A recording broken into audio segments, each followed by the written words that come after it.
දිනේදී අපි මේ මාධ්‍ය සාකච්ඡාව කැඳවුවේ විශේෂයෙන් මේ වන විට සෞඛ්‍ය ක්ෂේත්‍රය තුළ උද්ගත වෙලා තියෙන දැවැන්ත අර්බුදයන් ගැටලුවක් සහ ඒ සම්බන්ධයෙන් සාකච්ඡා කිරීම සඳහා අද දිනේදී රජ වෛද්‍ය නිලධාරීන්ගේ සංගමයේ මධ්‍යම කාර්යක සභාව රැස් වුණා. එහිදී ගත්තා වූ තීන්දුව తీරන සම්බන්ධයෙන් ඔබව දැනුවත් කරන්න. ඔබ අපි දන්නවා අමුතුවෙන් කියන්න කාරණයක් නෙමෙයි මේ වෙනකොට පහුගිය මේ ගෙවෙන කාලවකවානුව නිදහසින් පසු ශ්‍රී ලංකාව ගත කරන අභියෝගාත්මකම සහ අර්බුදකාරීම කාලවකවානුවක් මේ ගත කරන්නේ. රට තුළ දැවැන්ත ආර්ථික සහ මූල්‍ය අර්බුදයක්, ඒ වගේම දේශපාලන අස්ථාවරත්වයක් සහ සමාජීය අර්බුදයක් සහ අස්ථාවරත්වයක් ගොඩනැගලා තියෙන මොහොතක අපි මේ සියලු කටයුතු කරගෙන යන්නේ. නමුත් ඔබ දන්නවා ශ්‍රී ලංකාවේ සෞඛ්‍ය සේවය, නිදහස් සෞඛ්‍ය සේවාව කියන්නේ ඉතිහාසයේ පුරාම කුමන අභියෝග කුමන ආකාරයේ බාධකාවක් මේ රටේ ජනතාවට තමන්ගේ සේවය උපරිම ගුණාත්මක භාවයෙන් යුතුව මේ රටේ සෑම පුද්ගලයෙකුටම සෑම ප්‍රදේශයකටම සෑම ජන කොට්ටාශයකටම එකම ගුණාත්මක භාවයෙන් සමානාත්මතාවයෙන් යුතුව නොපිරහෙලා ඉටු කරපු සේවාවක් ක්ෂේත්‍රයක්. ඉතිහාසයේ පුරා ජාතික ආපදා වෙන්න පුළුවන්, ත්‍රස්තවාදී යුද සමයේදී වෙන්න පුළුවන්, ස්වභාවික ආපදා වෙන්න පුළුවන්, මේ ගෙවුණු කොවිඩ් වසංගතයේ සමයේදී වෙන්න පුළුවන්. මේ වර්තමානයේ තියෙන සමාජ ආර්ථික දේශපාලන අර්බුද අතරදී වුවත් සෞඛ්‍ය සේවකයන් මේ සෞඛ්‍ය කාර්ය මණ්ඩලය තමන්ගේ ජීවිතේ, තමන්ගේ පවුල, තමන්ගේ එදිනදා වැඩ කටයුතු දෙවැනි කරලා ඒවා පසුපසට දමලා මේ රටේ ජනතාව වෙනුවෙන් තමන්ගේ නොවන තමන්ගේම මිනිසුන් වෙනුවෙන් අසීමාන්තික සේවාවක් කැපකිරීමක් ඉටු කරනවා. ඒ නිසාම තමයි ශ්‍රී ලංකාවේ සෞඛ්‍ය සේවාව ලෝකේ පුරාවට විශාල කීර්තියක් අත් කරගෙන තියෙන්නේ. අපි දන්නවා සමහර සෞඛ්‍ය අමාත්‍යවරු මේ සෞඛ්‍ය සේවකයන් විසින් සිදු කරපු ඒ සුවිශේෂ මෙහෙය නිසා, ඒ ඔවුන්ගේ කැපකිරීම නිසා සම්මානයට පවා පාත්‍ර වුණා. ඒ සෞඛ්‍ය අමාත්‍යවරුන් මේ සම්මාන අතට ගත්තට ඒ සම්මානය සෞඛ්‍ය අමාත්‍යවරයාගේ අතට ලැබෙන මට්ටමට මේ සෞඛ්‍ය ක්ෂේත්‍රයේ ගොඩ නැගුවේ. ඒ ගුණාත්මක භාවයේ ඒ වටිනාකම මේ සෞඛ්‍ය සේවාවට ලබා දුන්නේ මේ රටේ සෞඛ්‍ය කාර්ය මණ්ඩලය. වෛද්‍ය පරිපාලකවරුන්ගේ සිට විශේෂඥ වෛද්‍යවරුන්ගේ සිට වෛද්‍යවරුන්ගේ සිට හෙද කාර්ය මණ්ඩලයේ සිට සියලුම කාර්ය මණ්ඩල විශාල කැපකිරීමක්, විශාල වෙහෙසක්, අසීමාන්තික කැපකිරීමක් කරනවා මේ රටේ සෞඛ්‍ය සේවාව ඉහළ ගුණාත්මක තත්ත්වයෙන් පවත්වා ගන්න. ඒ සෞඛ්‍ය සේවාව ඉහළ ගුණාත්මක තත්ත්වයෙන් පවත්වා ගැනීම තුළ ප්‍රතිලාභය ලැබෙන්නේ, වාසිය ලැබෙන්නේ මේ රටේ ජනතාවටමයි. ඔවුන්ව නිරෝගී කරන්න, මේ රටේ ජනතාවගේ ජීවත් වීමේ අයිතිය රැකගන්න, මේ රටේ ජනතාව මරණයෙන් බේරගන්න. ඒ විතරක් නෙමෙයි, ඒ තුල රටේ ශ්‍රම බලකාය ශක්තිමත් කරන්න, රටේ ශ්‍රම බලකායේ ගුණාත්මක භාවය වැඩි කරන්න, ඒ තුල රටේ සංවර්ධනය කරා සුවිශේෂී දායකත්වයක් දක්වන්න මේ රටේ සෞඛ්‍ය සේවකයන් ඉතිහාසයේ පුරාම සමත් වෙලා තියෙන ඔවුන්ගේ දායකත්වය දක්වලා තියෙනවා. ඉතින් අද දවසේ මේ වර්තමාන වෙනකොට තත්ත්වය බැලුවම ඔබ දන්නවා මේ රටේ ජනතාවට එදිනදා ආහාර පාන ටික සොයාගන්නේ ගැටලුවක් වෙලා දැඩි උද්දමනයත් එක්ක. විදක්නා ඊයේ පෙරේදා දිනේදී වාර්තා වෙනවා ලෝකයේ උද්දමනය භාණ්ඩ මිල ඉහළ යාම අතරින් ලෝකයේ දෙවනි තැනට ශ්‍රී ලංකාව ඇවිල්ලා තියෙනවා. අතිශය අවාසනාවන්ත තත්ත්වයක්.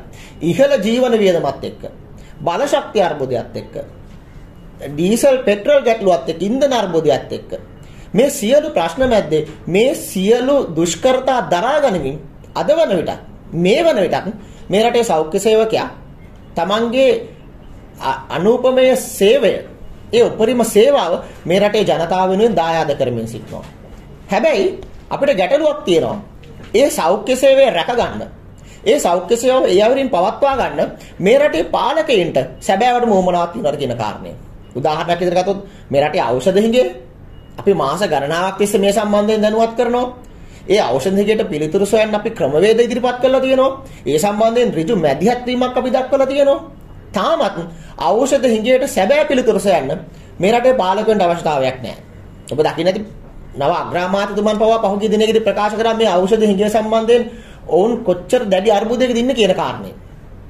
වෙන උදාහරණයක් අවශ්‍ය නැහැ. තාමත් මේ රටට සෞඛ්‍ය අමාත්‍යවරයෙක් නැහැ. මීට කලින් සිද්ධ වෙච්ච කැබිනට් මණ්ඩල සංශෝධනයන්හිදී මහා මාර්ග අමාත්‍යවරයෙක්පත් වෙනකොට මේ වගේම දැඩි ඖෂධ හිඟයක් තියෙද්දි සෞඛ්‍ය අමාත්‍යවරයෙක්පත් වෙන්නේ නැහැ. ඒ තමයි මේ රටේ පාලකයෝ මේ රටේ සෞඛ්‍ය සේවාවට දීලා තියෙන ප්‍රමුඛතාවය. ඒ තමයි මේ රටේ පාලකයෝ මේ රටේ ජනතාවගේ ජීවත් වීමේ අයිතියට දීලා තියෙන තැන. ඒ අයිතිය සම්බන්ධයෙන් ඔවුන් ලබා දීලා තියෙන වටිනාකම තමයි ඒ. ඒ විතරක් නෙමෙයි. අපි දෙකින් දිගටම ප්‍රකාශ කරපු කාරණයක් මේ සෞඛ්‍ය සේවාවට අවශ්‍ය ප්‍රතිපාදන කප්පාදු කිරීම. මේ පාලකයෝ මේ තිබුණු ආණ්ඩුව විවිධාකාරයේ අනවශ්‍ය ව්‍යාපෘති වලට තමන්ගේ හෙන්චයියන්ගේ තමන්ගේ යාළුවන්ගේ හිතමිතුරන්ගේ සිත්සතන් සන්තරපණය කරන්නේ ඔවුන්ගේ උමන අවශ්‍යතාවයන් ඉටු කරන්නේ විවිධාකාරයේ ව්‍යාපෘති වලට මුදල් වැය කරන අතරතුරේදී ජාතික ධනය වැය කරන අතරතුරේදී ප්‍රමුඛතාවයේ ලැබිය යුතු ක්ෂේත්‍රයන් කරා ඒ අරමුදල් ලැබුණේ නැති තත්ත්වයක් අපි දකිනවා. ඔවුන්ගේ ප්‍රමුඛතාවයෙන් අඳුරගත නැති තත්ත්වයක් අපි දැක්කා. අදටත් ඒ කාරණේ සිද්ධ වෙනවා. මේ සියල්ල එසේ සිද්ධ වෙන අතරතුරේදී අපි දකිනවා මේ පහුගිය සතිය තුළද තාම අපි දන්නවා මේ රටට සෞඛ්‍ය අමාත්‍යවරයෙක් නැහැ. එහෙව් තත්ත්වයක් තිබියදී සෞඛ්‍ය ක්ෂේත්‍රයේ සෞඛ්‍ය අමාත්‍යාංශය පාලනය කරන්න සෞඛ්‍ය අමාත්‍යවරයෙක් නොසිටින අවස්ථාවකදී සෞඛ්‍ය අමාත්‍යාංශයේ මූල්‍ය නිලධාරීන් ඒ වගේම මුදල් අමාත්‍යාංශයේ යම් තීන්දුව తీරන ගන්න පිරිස එකතු වෙලා මේ සෞඛ්‍ය සේවයේ විතරක් සෞඛ්‍ය ක්ෂේත්‍රයේ විතරක් අසාධාරණ වැටුප් කප්පාදුවකට ලක් කරන ආකාරයක් අපි දකිනවා. ඔවුන් පහුගිය දවස්වල ලිපිනිකුත් කරමින් සෞඛ්‍ය ක්ෂේත්‍රයේ විතරක් මේ කියන අසාධාරණ වැටුප් කප්පාදුව සිදු කරන්න අවශ්‍ය මූලික පියවර තබන ආකාරයක් අපි දකිනවා. ඒ නිසා ඒ විතරක් නෙමෙයි මේ තියෙන සෞඛ්‍ය සේවා බිඳ වැටීමත් එක්ක ඖෂධ හිඟේ ප්‍රතිපාදන කප්පාදුව අවශ්‍ය මූලික පහසුකම් ටික ලබා නොදීම ඒ තුළ සෞඛ්‍ය සේවාවේ දරුණු බිඳ වැටීම ඒ වගේම සෞඛ්‍ය සේවකයා පීඩනයටපත් කිරීම අසහනයටපත් කිරීම සහ අසාධාරණ ලෙස ඔවුන්ට කෙනෙහිලිකම් කිරීම තුළ මේ ඇති වෙන තත්ත්වයෙන් ඒ තුළ සෞඛ්‍ය සේවාව සම්බන්ධයෙන් මේ රටේ ජනතාව තුළ අවිශ්වාසයක් ගොඩනගලා සෞඛ්‍ය සේවකයන් සහ මේ රටේ ජනතාව අතර අනවබෝධයක් අවිශ්වාසයක් ගොඩනගලා ඒ තුළ මේ රටේ සෞඛ්‍ය සේවාව බිඳ වැටෙන්න සලස්සලා ඒ තුළ මේ රටේ සෞඛ්‍ය සේවාව මේ ආර්ථික ප්‍රශ්න වලට මුවා වෙලා පෞද්ගලීකරණය කිරීමේ යම් පසුබිමක් සකස් කරනවාද කියන පැහැදිලි සැකය මේ මොහොතේ රජයේ වෛද්‍ය නිලධාරීන්ගේ සංගමයට තියෙනවා. ඒ තුල නිදහස් සෞඛ්‍ය සේවාව වලපල්ලට යැවීමේ කුමන්ත්‍රණයක් ක්‍රියාත්මක වෙනවාද කියන කාරණේ මේ වන රජයේ වෛද්‍ය නිලධාරීන්ගේ සංගමයේ විදිහට අපිට තියෙනවා. ඉතින් මේ උද්ගත වෙලා තියෙන අර්බුදය මේ නිර්මාණයමින් තියෙන තත්ත්වය සම්බන්ධයෙන් සාකච්ඡා කරන්න ඊට අවශ්‍ය තීන්දුව తీරන ගන්න අද දිනේදී රජයේ වෛද්‍ය නිලධාරීන්ගේ සංගමය රැස් වුණා. එහිදී රජයේ වෛද්‍ය නිලධාරීන්ගේ සංගමේ සියලුම ශාඛා සමිති නියෝජනය කරන නියෝජිතයින්ගේ සහභාගීත්වයෙන් හදිසි මධ්‍යම කාරක සභා රැස්වීමක් පැවැත්වුණා. එහිදී අපි සුවිශේෂ තීරණ කීපයකට එළඹුණා.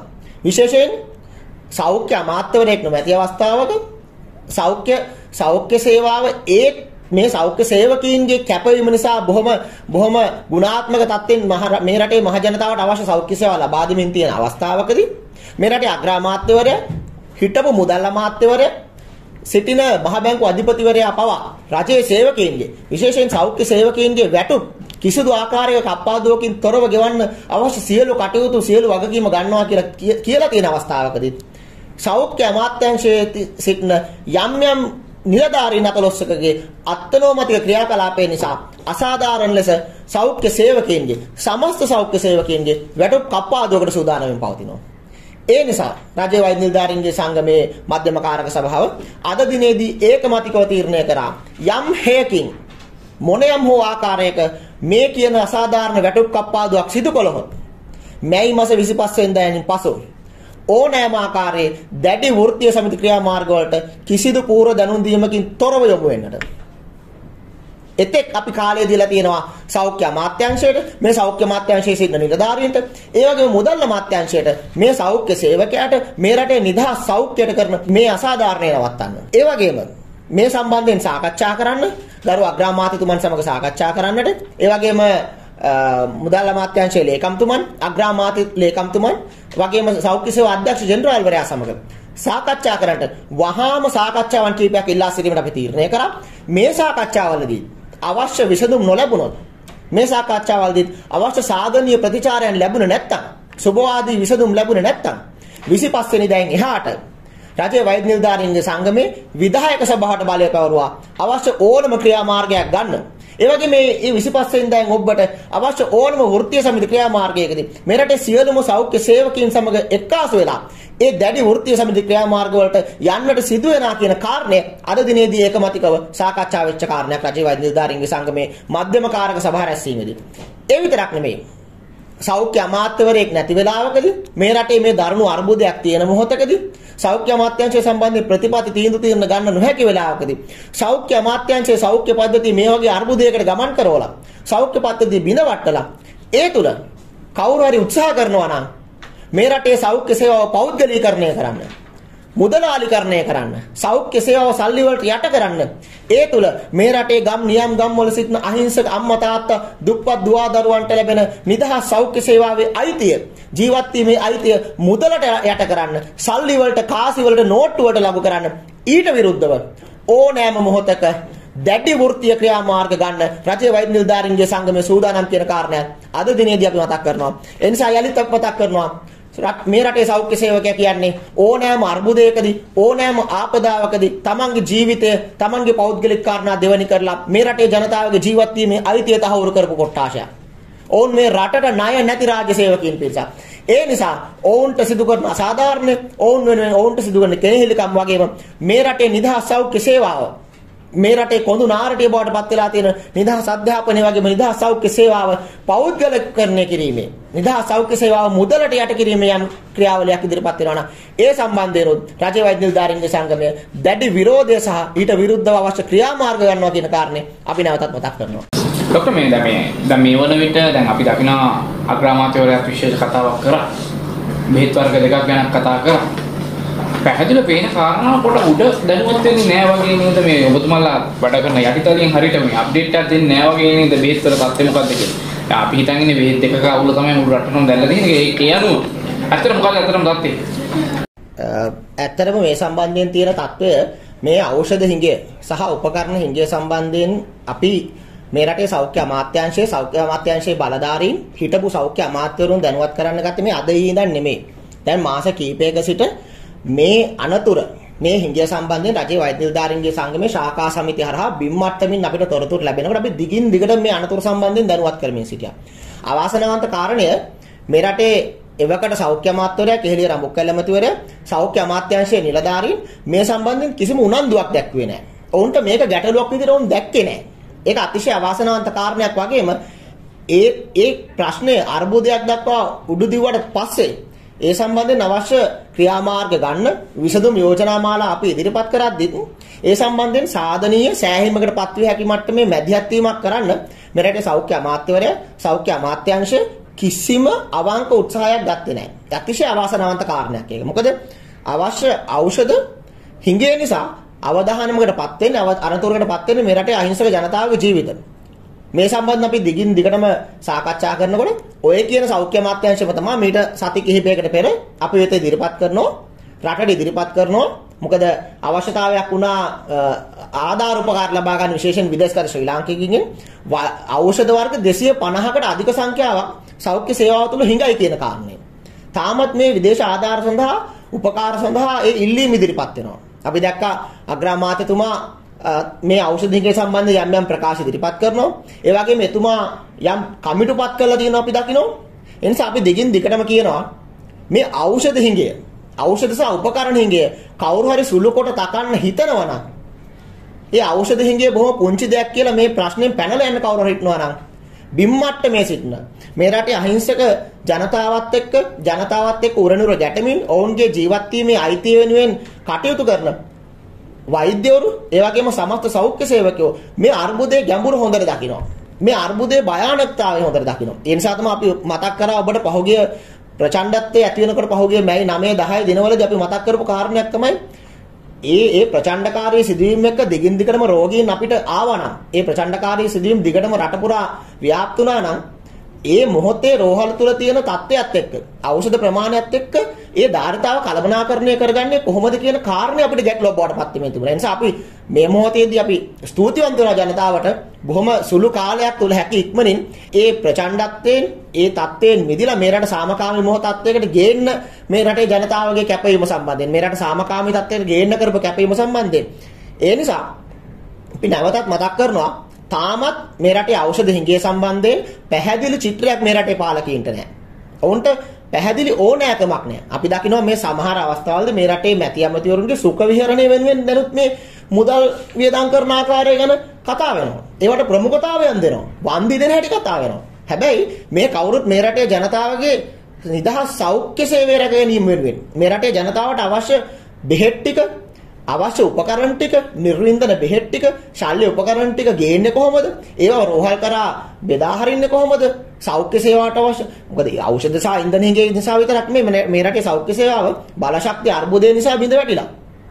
මේ රටේ සෞඛ්‍ය සේවාව ඔය ඩීසල් පෙට්‍රල් නැතිවීම නිසා අර්බුදයකටපත් වෙලා. මේ රටේ සෞඛ්‍ය සේවකයන්ට රෝහල් කරා තමන්ගේ සෞඛ්‍ය ස්ථාන කරා වාර්තා කරන්න බැරි තත්ත්වයක්පත් වෙලා. මේ සියල්ල තුළ මේ රටේ සෞඛ්‍ය සේවාව දරුණු බිඳ වැටීමකට ලක් වෙලා. හැබැයි තාමත් මේ රටේ පාලකයන්ට මේ සෞඛ්‍ය සේවාවේ බිඳ වැටීම ගැන අර්බුදය ගැන නිසි වැටහීමක් නැතිකම ගැන අපි කනගාටු වෙනවා. අපි දිගින් දිගටම රජයේ වෛද්‍ය නිලධාරීන්ගේ සංගමයේ විදිහට අපේ වගකීම, අපේ යුතුයකම ඉෂ්ට කරලා තියෙනවා. අපි ඒ සම්බන්ධ දැනුවත් කිරීම දිගින් දිගටම කරලා තියෙනවා. ඒ නිසා අපේ පාර්ශවයෙන් අපි අදටත් අපේ සීමාවෙත් එහා ගිහලා දේවල් කරලා තියෙනකොට සෞඛ්‍ය අමාත්‍යාංශයේ නිලධාරීන් මේ රටේ පාලකයින් මේ සම්බන්ධයෙන් නෑසූ කන්ව අසංවේදීව සිටීම අපි දකින ඉතා වාසනාවන්ත තත්ත්වයක්.